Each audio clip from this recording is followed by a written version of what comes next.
Bonjour et bienvenue dans le Buzz TV de TV Magazine. Ravi de vous retrouver En direct. pour ce nouveau Buzz. On est en direct. Notre invité l'annonce et il a bien raison. C'est parti pour plus de 20 minutes de direct et d'interaction. Et notre invité du jour, vous allez le voir, il a des chevaux sous le capot. Il ne connaît pas le saut régime. Il affiche une carrosserie impeccable et il peut nous emmener en un temps record sur l'autoroute du plaisir. Vous croyez que c'est une voiture de sport? Pas du tout. Je vous parle là d'un comédien qui n'a pas pour habitude de faire de tête à queue sur le circuit des audiences. Ses dérapages à lui, ils sont toujours contrôlés, ou presque. Et c'est ce qu'il nous montrera une fois encore dans sa nouvelle saison qu'il s'apprête à lancer et qui, on l'annonce, devrait partir sur des chapeaux de roue. Bonjour Philippe. Bonjour, comment ça va? Merci, salut, c'est gentil d'être là.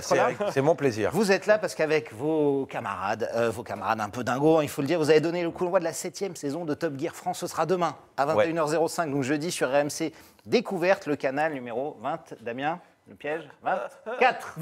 C'est ça. De la TNT.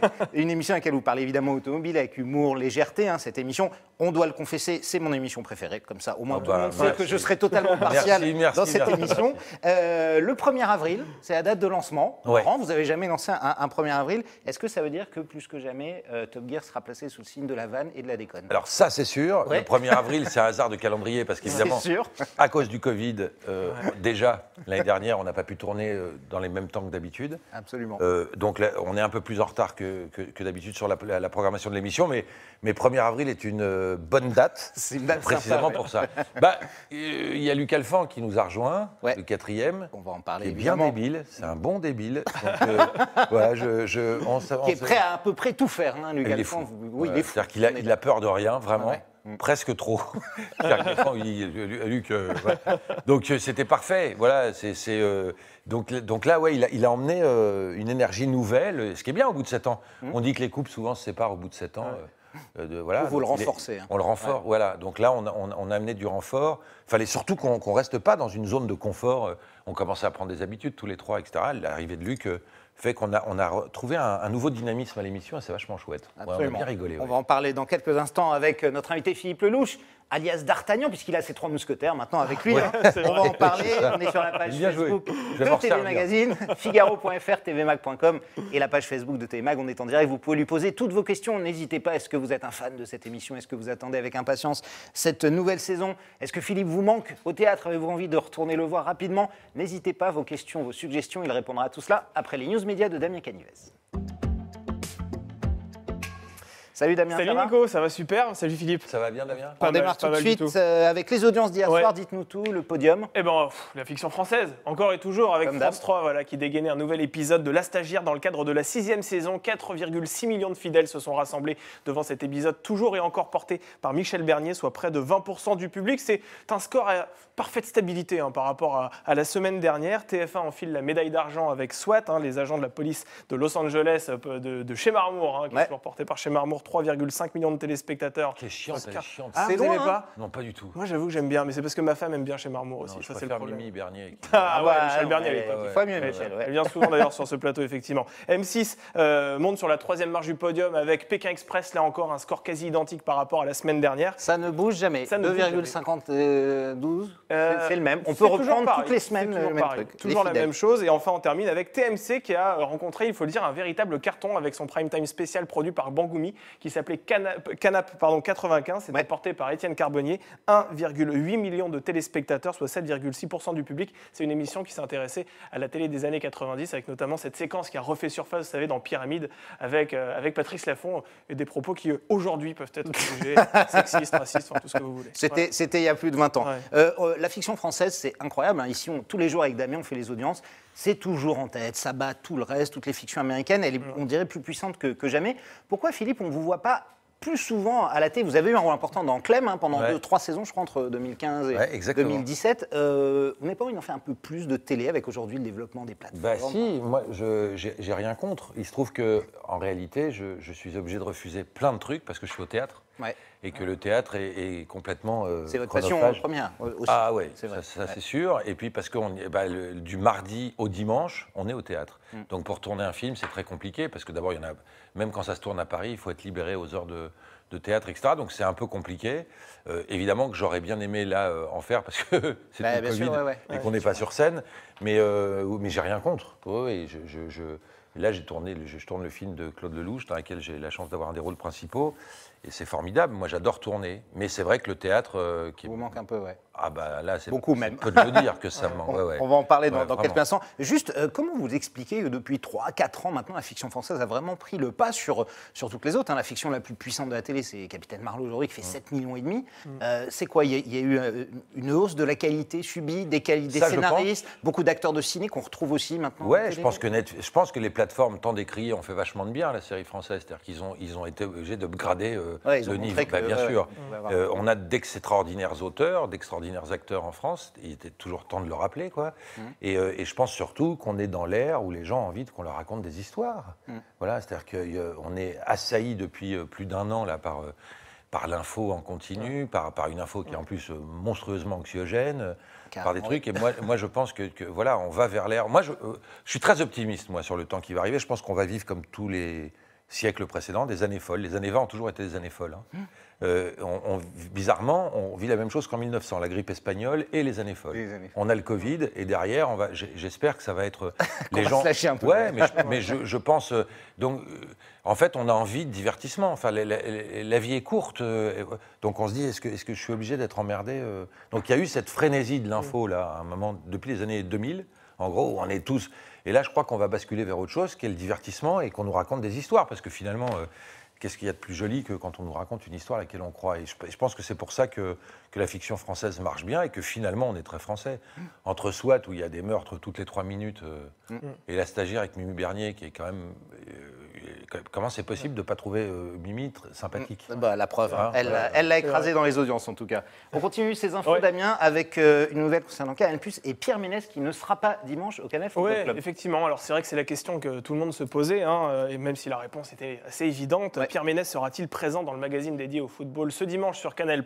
Eh bien la réponse est non. Le célèbre sniper aurait adressé une lettre à la direction des sports de la chaîne cryptée pour lui signifier sa volonté de se mettre en retrait de l'antenne afin de se reposer. Alors ça, c'est la version officielle, car selon les informations glanées par nos confrères de l'équipe, l'état-major de Canal avait de toute façon l'intention de l'écarter du magazine de football jusqu'à nouvel ordre. En fait, pendant plusieurs semaines, il n'y a pas vraiment de délai qui a été précisé. Alors, est-ce qu'il sera définitivement écarté de la chaîne? Pour l'instant, cette question n'est pas tranchée. En tout cas, une enquête interne a été ouverte à la suite du documentaire de Marie Portolano diffusé il y a 10 jours, dans lequel elle dénonce les violences sexuelles et le sexisme dont sont victimes certaines journalistes. Et dans une séquence coupée au montage qui a été diffusée un peu plus tard dans Touche pas à mon poste sur C8, on y apprend que Pierre Ménès avait soulevé la jupe de Marie Portolano durant une coupure publicitaire, et s'en sont suivis ensuite plusieurs témoignages de femmes qui ont ensuite dénoncé Pierre Ménès. Absolument. On assiste depuis certaines années, quelques années, 2-3 ans, à un vaste mouvement de libération de la femme,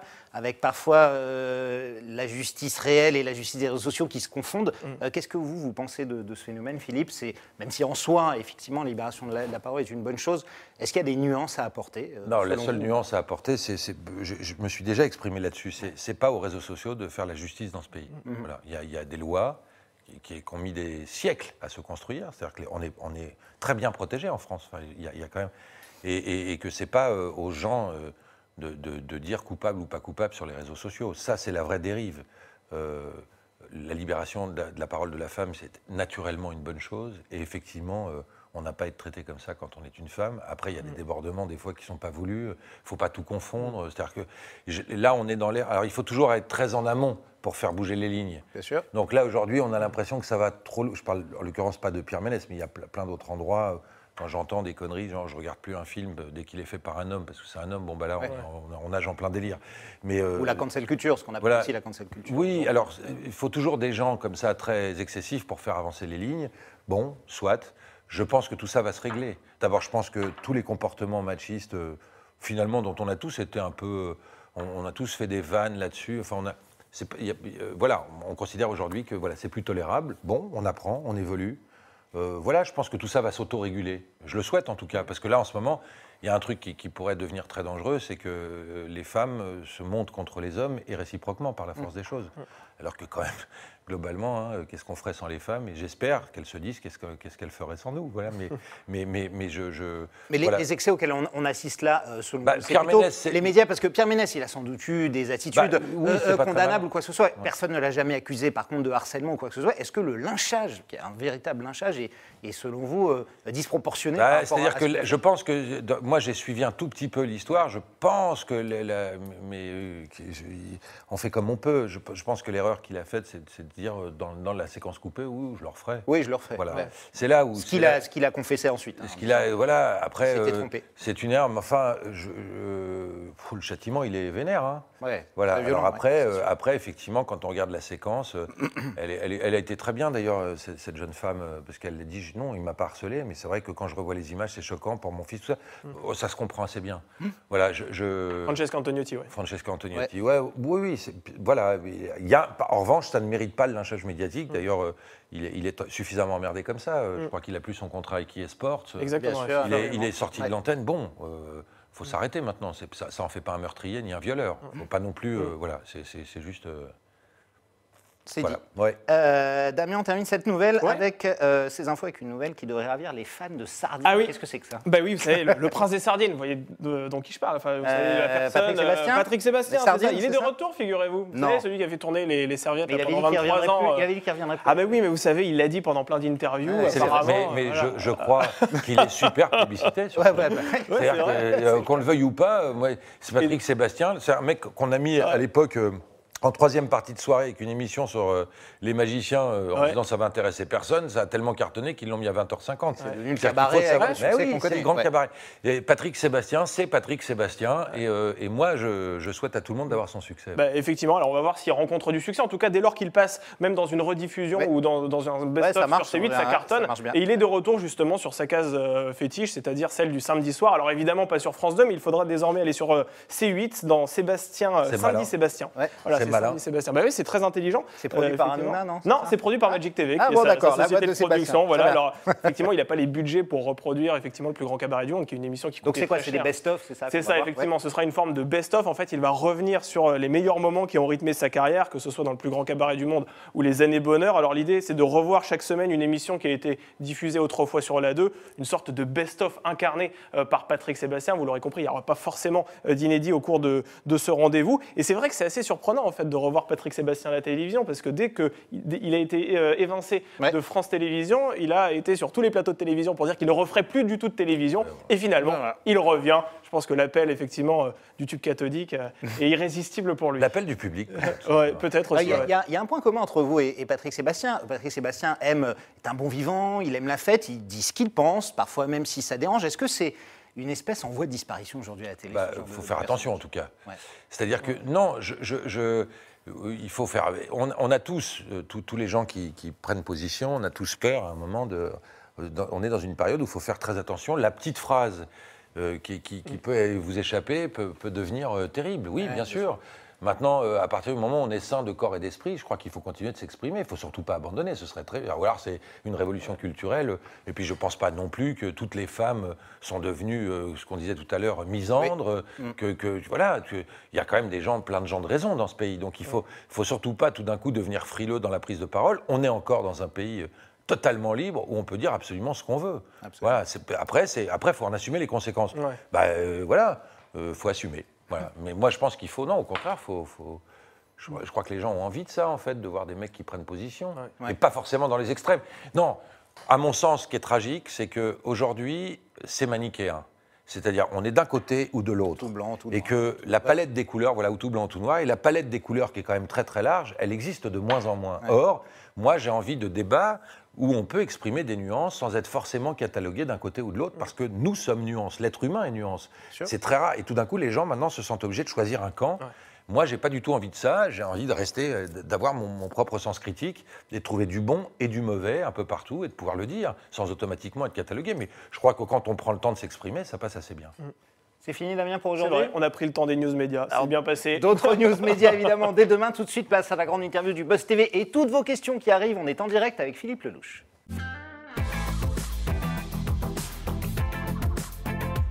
C'est top. Philippe Lelouch, face à vous, chers internautes. Le top départ de la 7e saison de Top Gear France, ce sera demain, jeudi 1er avril, et ce n'est pas une blague, à 21h05 sur RMC Découverte, canal numéro 24. Un programme, on voit la bande-annonce arriver là avec le petit nouveau, Luc Alphand.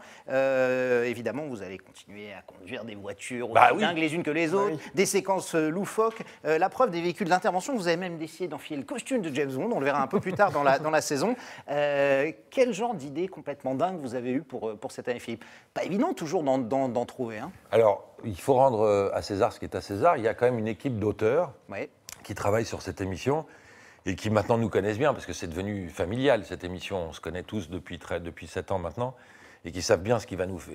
Là où on va les faire ricaner, c'est-à-dire qu'ils savent nous emmener sur des terrains, donc ils réfléchissent de plus en plus à des trucs. On soumet bien sûr des idées, mais il y a une équipe d'auteurs qui est assez forte. Et c'est assez facile de se renouveler quand il s'agit de faire les abrutis, ce qu'on fait quand même globalement très bien. Ouais. Enfin, en tout cas, on essaye. J'avoue. On ne se force pas. C'est pas un gros effort. Ouais, non, mais mettez... en fait, je le dis depuis la première saison, mais ça ne changera jamais.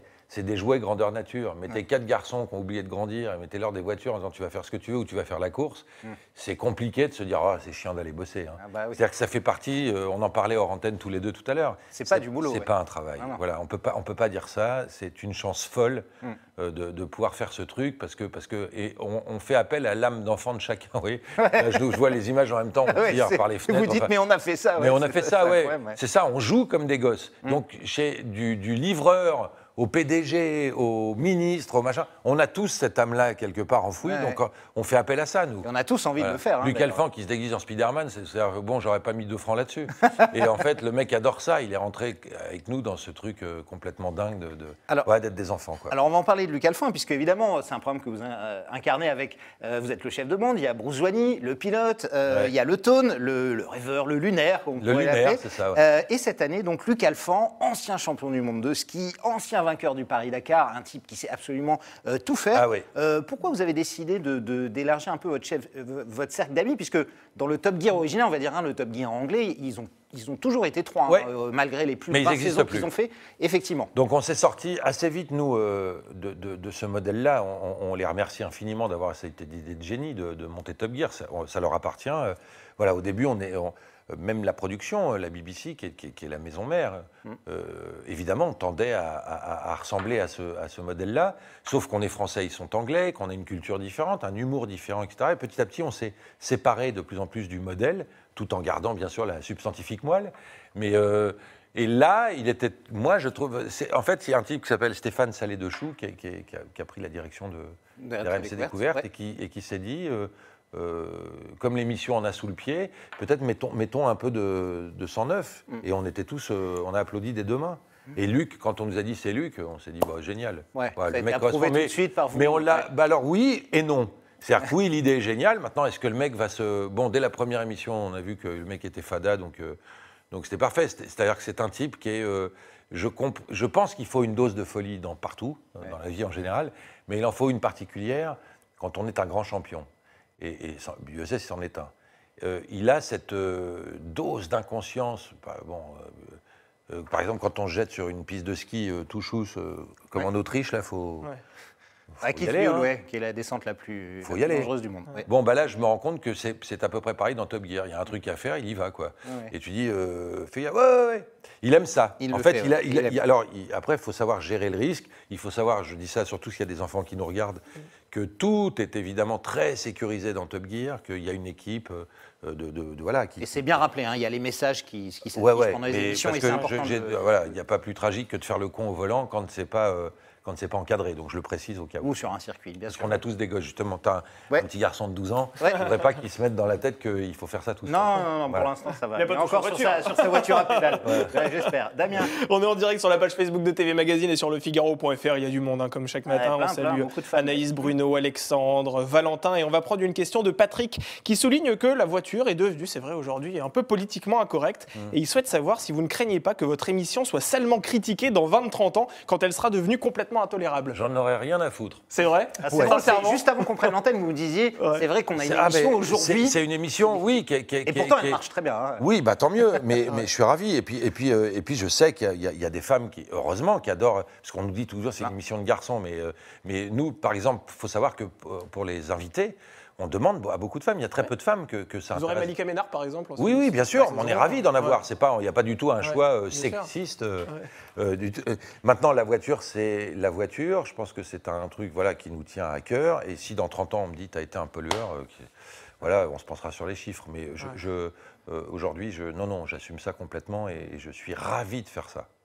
Alors, on vient à l'émission, évidemment. Pour le premier numéro, vous êtes parti en Andorre, notamment pour accueillir Luc Alphand. Bah oui. Alors, je crois savoir, Philippe, que demain, il y aura un bisutage en règle oui. de Luc Alphand. Est-ce que vous pouvez nous teaser un petit peu le truc sans trop nous raconter? Comment vous allez l'accueillir, le petit nouveau?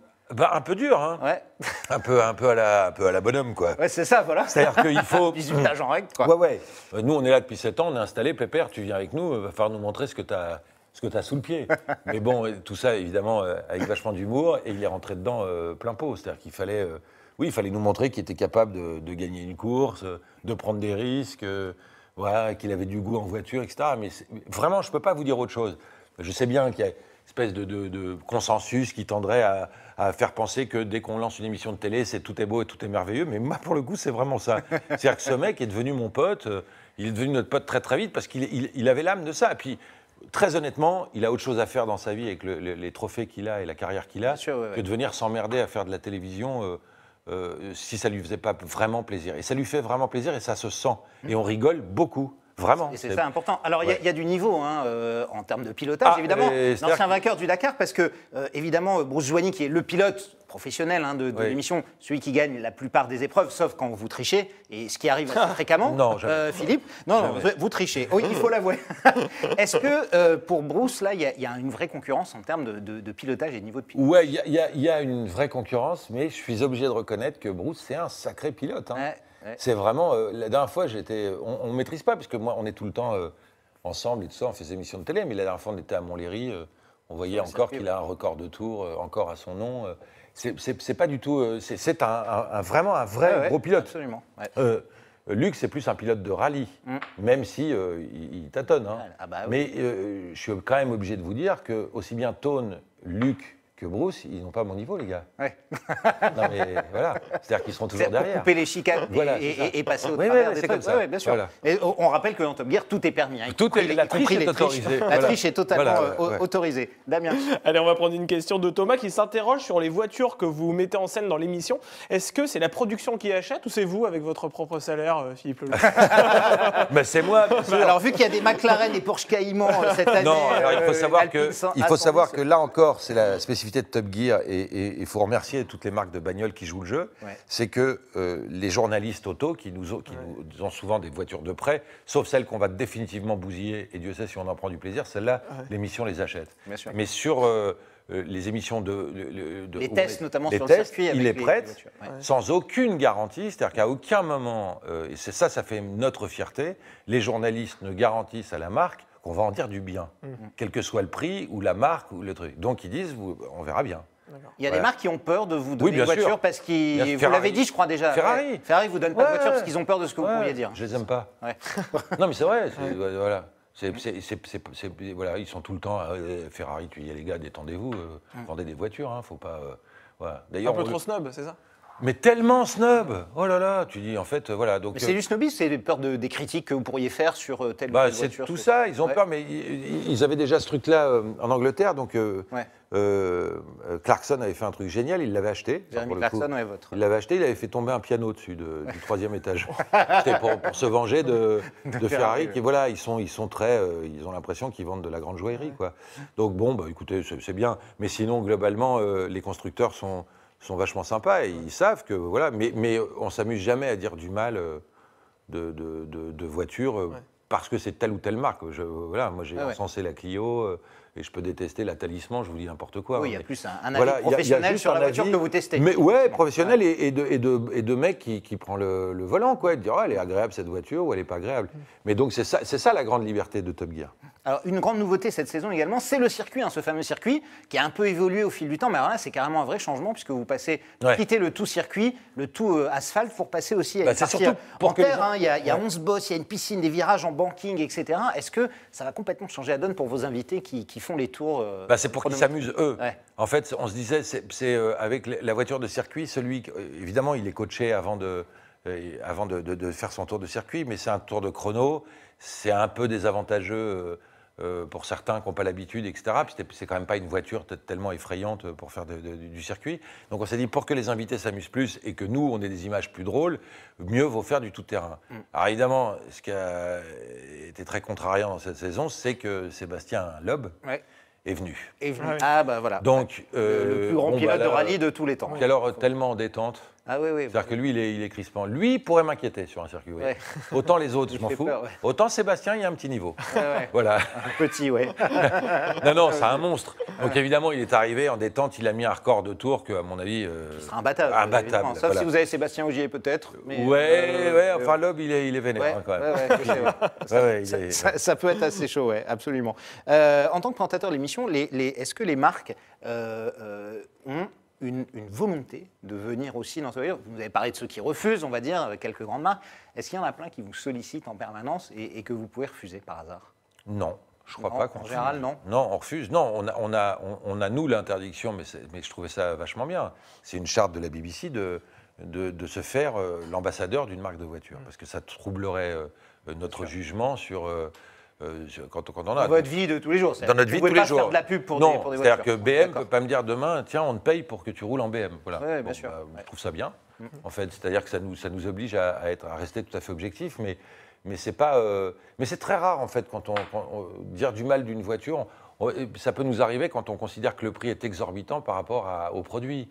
Voilà, mais sinon c'est très rare parce qu'on aime. Je suis un peu comme moi, tout ce qui roule, j'aime bien. Donc. C'est compliqué pour moi de dire j'aime pas, vraiment. Même les vélos? Très bien. On en reparlera. La question qui fâche. On en reparlera.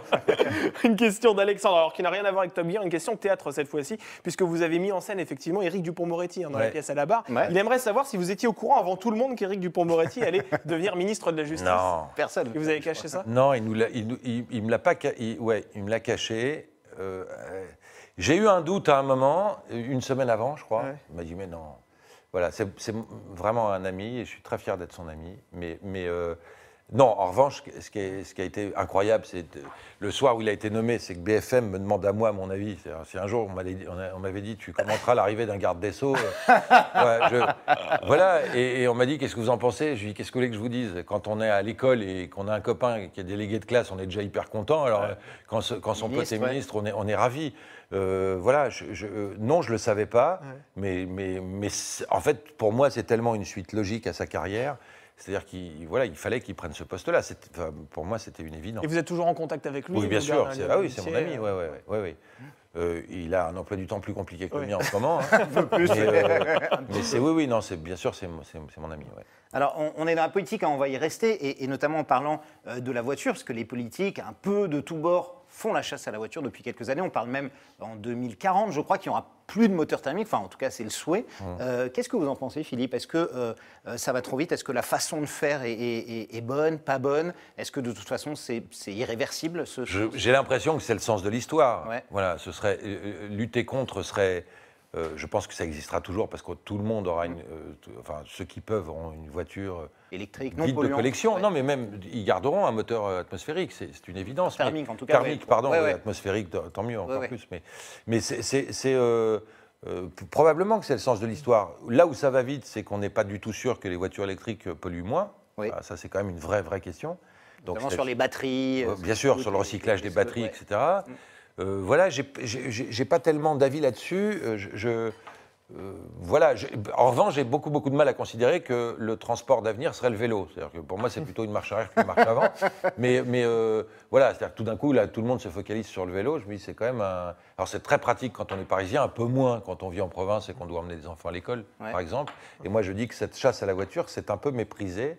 Les Français, les Français, mais dans le monde entier. En tout cas, dans la façon de la bannir.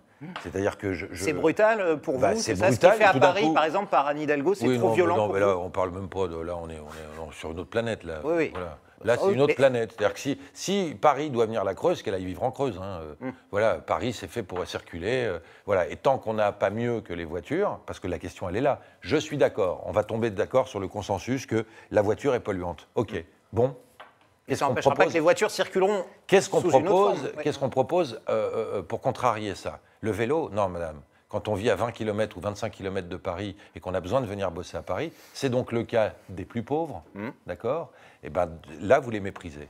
C'est-à-dire que vous êtes en train de dire le Paris des riches, parce que pour vivre à Paris, il faut être riche, il a le droit de circuler en vélo, mais le Paris des pauvres qui doit venir en bagnole pour se déplacer, ils n'ont plus le droit. C'est pas très juste. C'est pas ma conception de la gauche, vous voyez ce que je veux dire? Ouais. Voilà.